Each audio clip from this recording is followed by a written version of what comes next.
Hey Angie. Hi, how are you guys? Good. I think it's just you and me right now. How's everything been going for you? I know you stay busy. Good. Oh my goodness, yes. But it's been going great. Oh, good. You like it over there, I bet. Yeah, I'm just supposed to crazy tell you busy. hi, by the way, from Chad Lagomarsino and from Todd Brinegar. Oh, where did you see Chad? Yeah. I didn't see Chad, but I had been in talks with the agency Atlanta, and was one of the managing brokers. Now he's exiting Oh, out.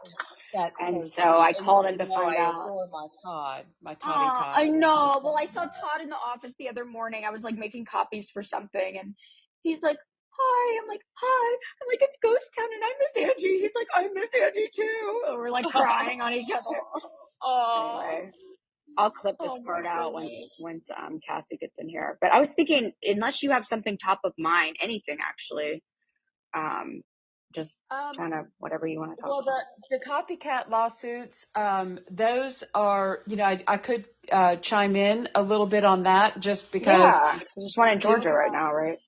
we do well. We do have language in our brokerage agreements that has actually Mm. existed since 2018 that says that our clients will not participate in any type of class action lawsuit, Oh, I love and that. also that they will agree to arbitrate prior to litigating. And so all of Mm. this has been brought to the attention of the attorney that filed the most recent class action lawsuit in Georgia, Mm. and it seemed to take them by surprise.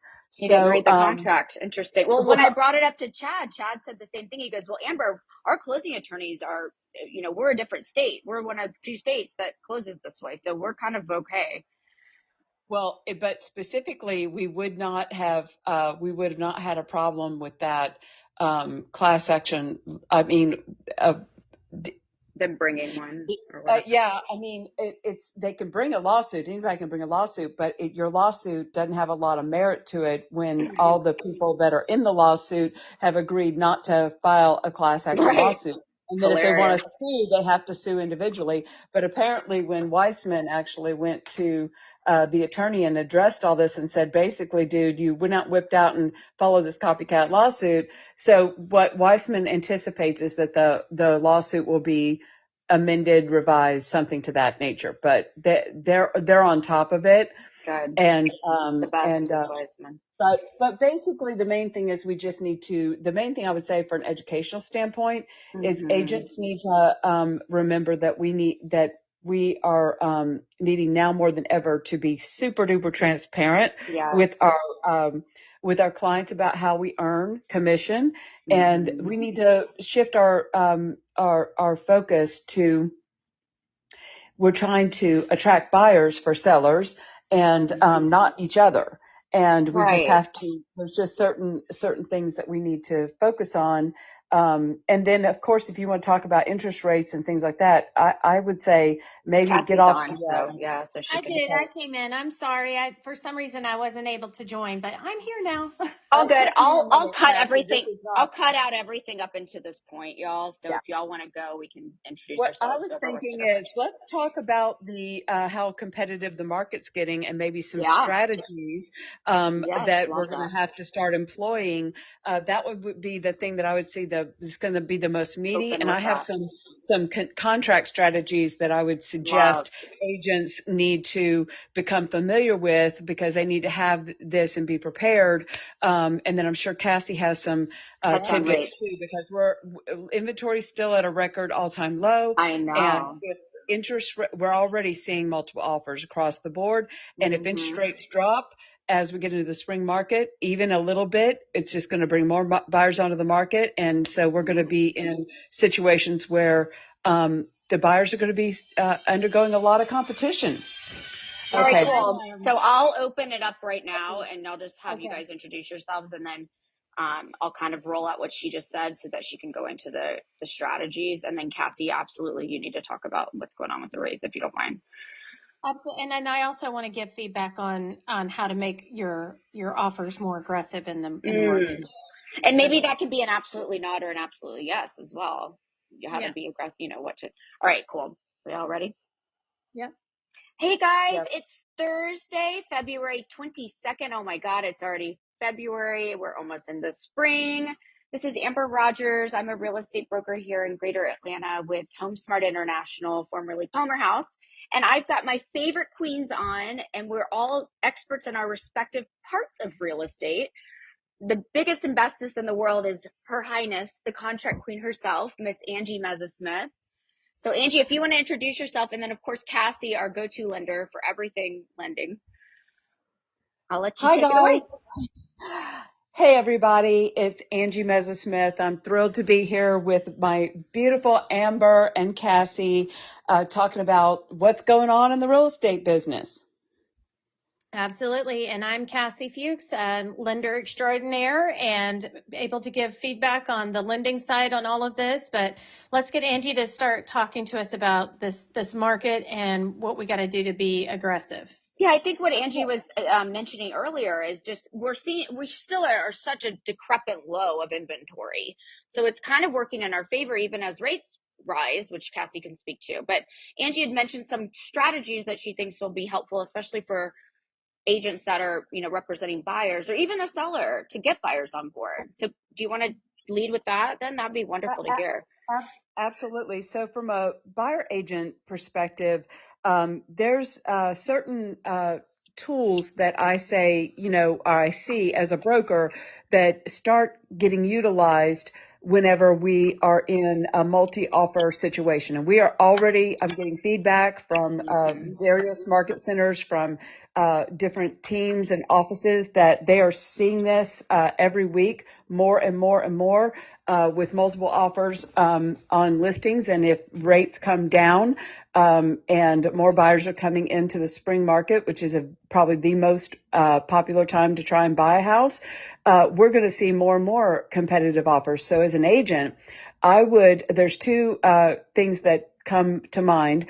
I would learn to utilize the option payment feature in paragraph 8 on page 1 of your GAR purchase and sale agreement, where the buyer can actually pay non-refundable money as option money to basically purchase their due diligence period. Sweeten the pot, yeah.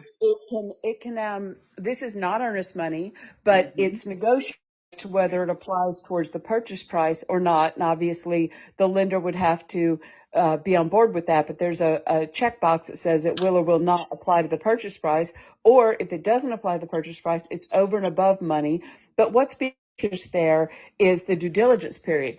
And we always want people to make the most informed decision when they're buying. So we really want them to have a due diligence period so that they can, even if the property is sold in as-is condition, they need to know everything they can about what as-is is. And so I would say for buyer agents, definitely learn how to utilize that additional option money section. That money is not paid to a broker or to a closing attorney. It goes directly from buyer to seller. They can sell it to one another if they want. It's completely non-refundable. I've done Venmo for it. Yeah, it's crazy. It's completely non-refundable, and they are purchasing something, and the thing they're purchasing is their due diligence rights. So that's a good tactic to have your offer stand out. Another handy tool is if you don't use that, because if you're using that, then you've got your due diligence.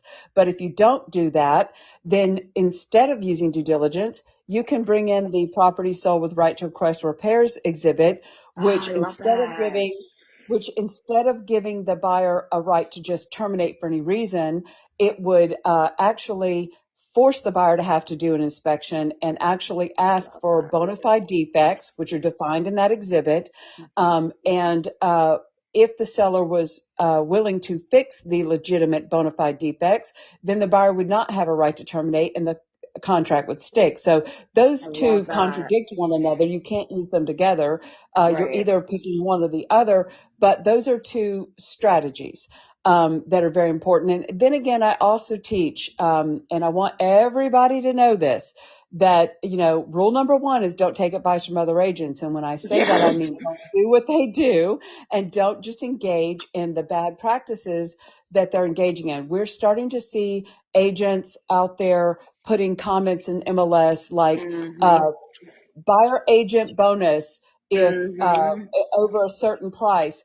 You can't do that. You Mm-mm. can't tie That's price fixing, what isn't it? Or steering, or price fixing, or both? it's Red line. absolutely, and I guarantee you it's illegal. What you're 1 million doing is it's percent. basically like a net listing. You're basically saying Mm-hmm.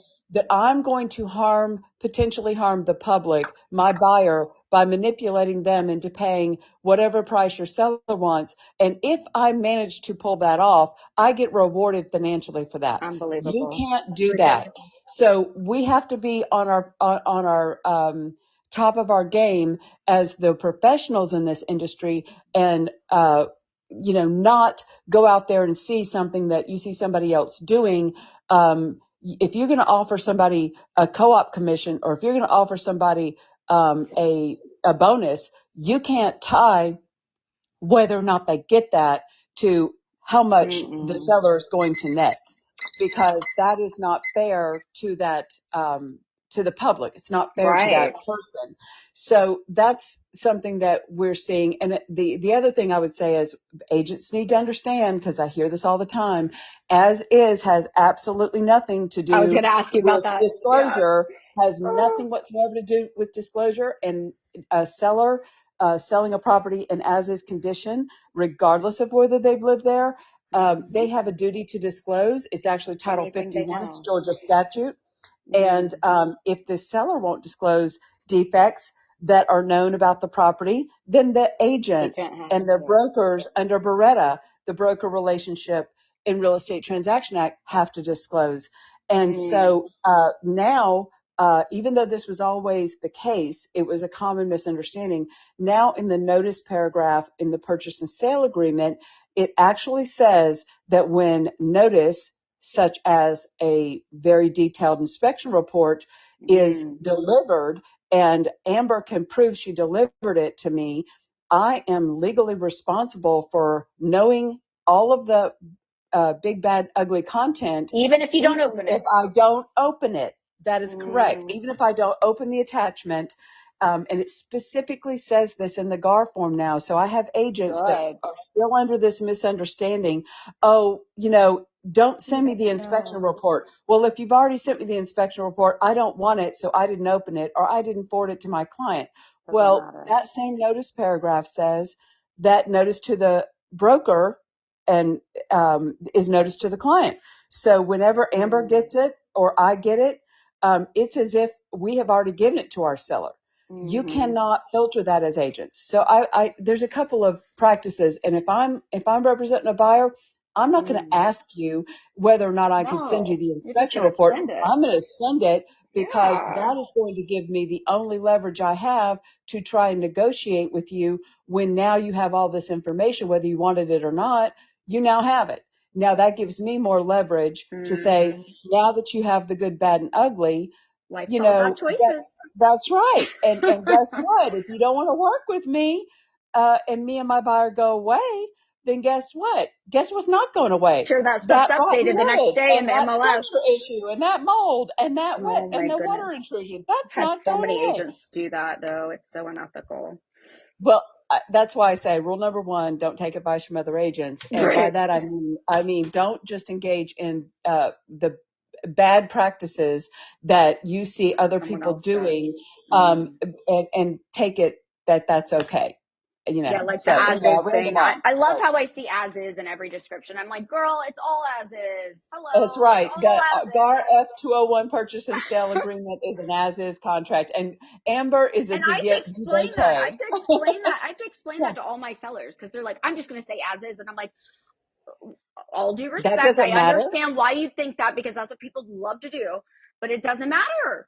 That's right. You know something, you got to disclose it. Period. That's right. It does not, as is and no disclosure do not go together. They have nothing to do with one another. And honestly, that started during the recession years in around 2008, because we had a lot of entities like Fannie Mae and Bank of America and what have you that were becoming sellers by default because of a default someone else did.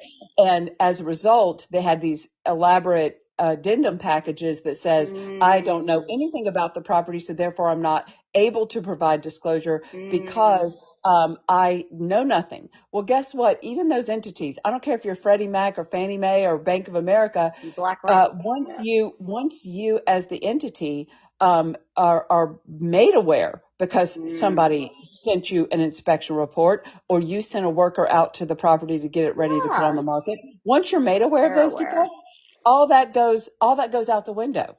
I don't care what kind of addendum package you have.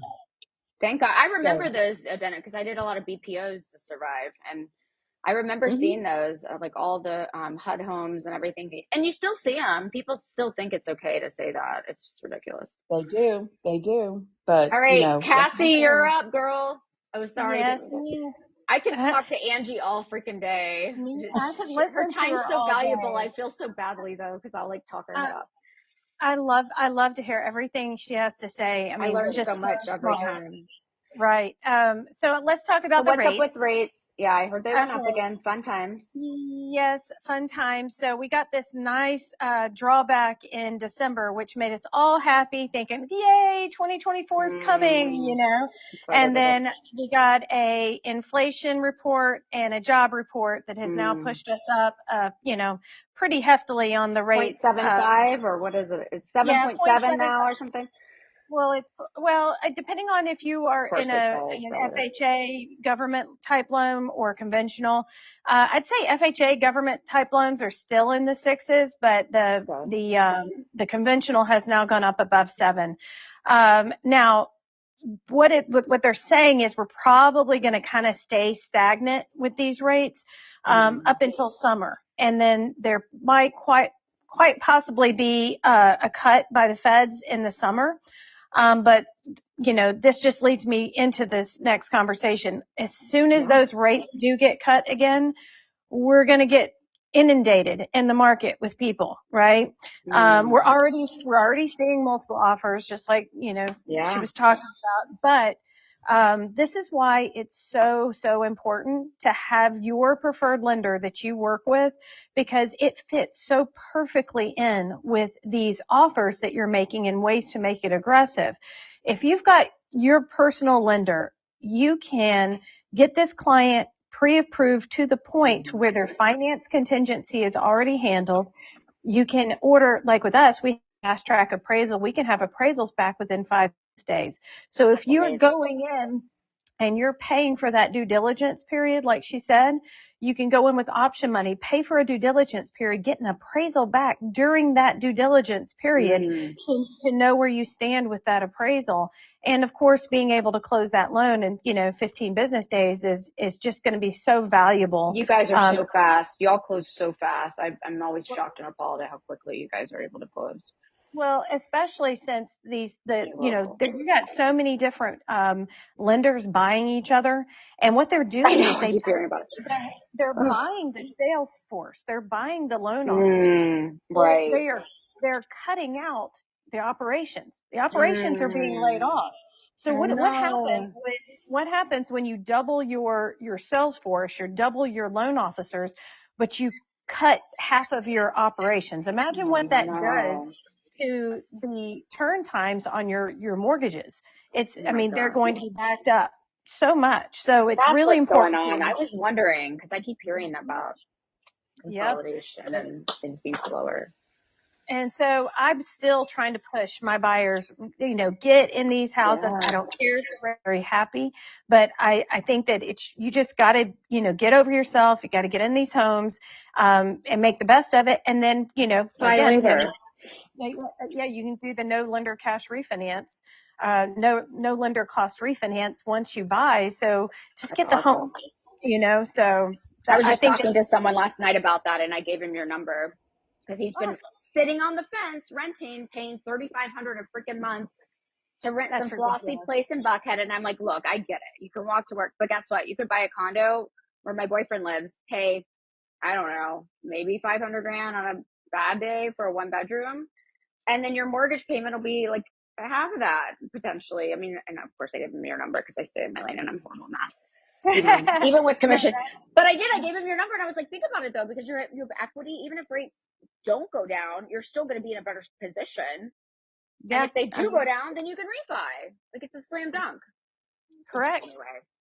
Well, and with low inventory, guys, and projections of people going to be moving into the metro Atlanta area over the next decade, only increasing and increasing, and no foreseeable big magic thing that's going to cause inventory to just suddenly appear.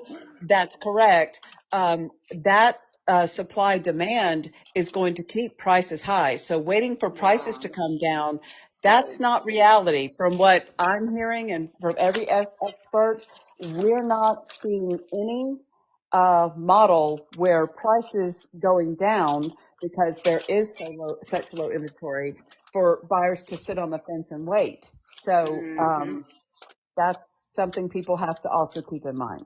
Yeah, inflation only, according to my real estate coach, she's like, the only industry where inflation actually benefits somebody is in real estate because your commission is going up with the home sale price going up. But yes, we're in this conundrum. It's such a catch-22. Wait, Angie, can I ask you, what do you think about the Opendoor Super Bowl ad? Thoughts? Did you see the Opendoor? I'm sorry? Did you see the Super Bowl ad from Opendoor? I did not. So Opendoor, just for anyone listening that's not in real estate, Opendoor is basically, they do like a buy it for cash type of a situation, and there's pluses and minuses to all of that. But yeah, they did a Super Bowl thing, and supposedly this Atlanta family sold their house through Opendoor live during the Super Bowl. I need to dig deeper. I'll dig deeper and find out, and then ask you on the next one. But yeah, I thought that was interesting. I didn't see that, but I know that there's a lot of programs out there that work with lenders that are trying to help do different programs to help people. I'm trying to think of buy and sell at the same time or whatever. Up equity, and we have a program for that too. Oh, where like they'll buy your house. Is that what you're talking about, Cassie? Where like they'll buy your house or offer a bridge loan or something. Yeah, bridge loan. That's what they do is they offer a non-contingent purchase on your property, and then they issue out a percentage of your equity for you to go put down on the next house. And because it's a non-contingent offer, we don't have to include that monthly debt against them because it's non-contingent. And then they can use those funds to put down on their next house. And then after they get into their house, they have a certain time period to sell that home. And then if any extra equity is made, get the equity back. That's awesome. What's it called, Cassie? Yeah, what is it? The one that I have is a flex. We call it Flex Equity Program, but it's sort of like Up Equity, if you've ever heard of that. Yeah, that's the one I was thinking of. Up Equity. I've heard of that one. So this is a group that has joined with Up Equity to use that to be able to offer it to their clients. And what we do as the lender is we go in and first find out, do they need the program? Because a lot of people don't realize they don't necessarily need to have to do it that way. They can afford both ways and just put a low down payment on the next home and then sell the home in their own time. But if they need that equity to get into the next home, they can do it through that program. And we don't, as long as it's a non-contingent offer, we do not count that payment against them. That's so cool. All right. Can I throw some stats at you guys? I just printed this out. So this is the housing scorecard for Atlanta, and Atlanta Agent Magazine is like my little bro, and they just ran it, and it was updated last January 29th of this year. So this is the most recent data, of course, because they can't just, as you guys know, they can't pull like last month's. But let's see, interest rates a year ago were 6.13. This was last Monday when I printed this. As of last Monday, they were 6.69. So they had gone down. Pending home sales were at 76 a year ago. Currently, as of last week for January, they were at 77. So they've gone up. Builder confidence levels gone up almost 12 points. Unemployment's gone down. Unemployment went up 0.02%. So it went from 3.5% a year ago to 3.7%. So we're really in such a great place, y'all. And the housing inventory, it only went down by like 400 houses year over year. If you look at a year ago too. It's really dependent on honestly, Atlanta's such a spread out market.